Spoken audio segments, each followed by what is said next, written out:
Climate Now, in collaboration with Copernicus.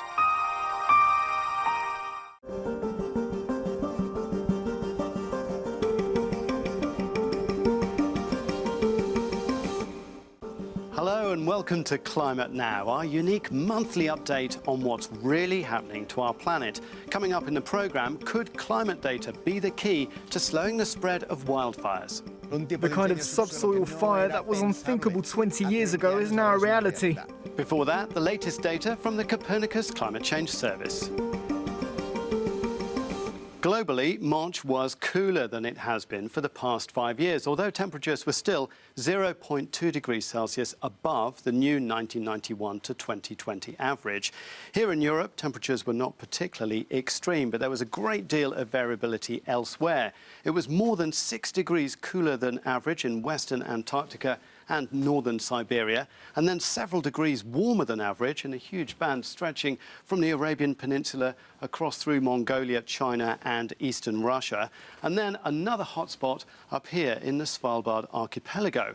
And we can show you what that looks like from space with this photo from one of the Sentinel-3 satellites. And this area of open blue sea here north of Svalbard would normally be covered by sea ice in March. So you can see how the March 2021 sea ice figure fits in to this graph here with data since 1979 showing the overall decline in Arctic sea ice.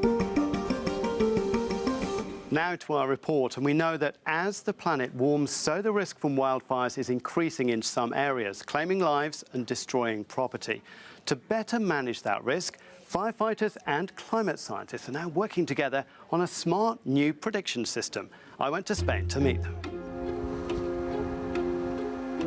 The blaze that blackened this hillside near Tarragona is an example of a new breed of wildfire, which now burns hotter, moves faster, and can live for weeks underground. Catalan fire expert Marc Castellnau says the fires now restart all the time. The fire stays alive in the subsoil, in roots, and the flames can reignite. This has happened here about 11 times in the last 3 weeks. It's a clear example of how the fire regime has been changing in recent years.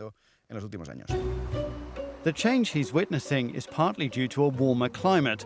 The winters aren't so cold and there are longer dry spells. Poor forest management is another factor. Mark's goal is to get ahead of the flames, so he's now working on a new fire prediction system with climate change risk expert Laia Romero, who's relishing the opportunity. Working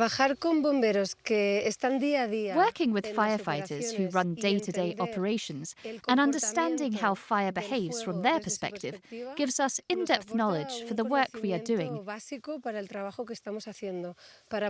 that we can go beyond a theoretical model and really use all the data that's available.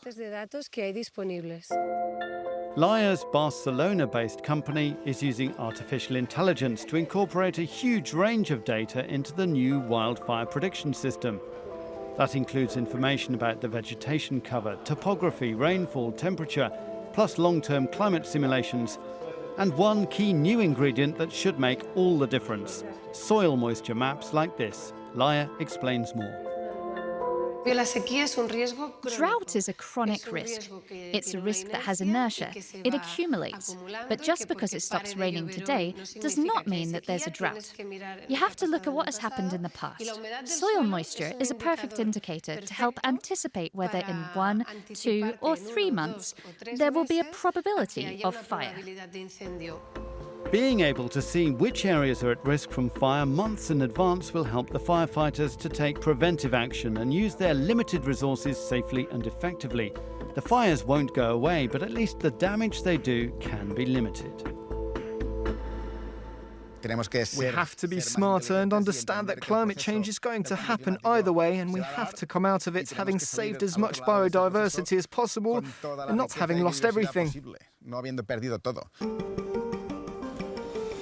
You can see all the data presented in this programme and watch our live YouTube debate with Laia Romero, Bertrand Piccard and other climate entrepreneurs on euronews.com/climatenow. And I'll see you next time.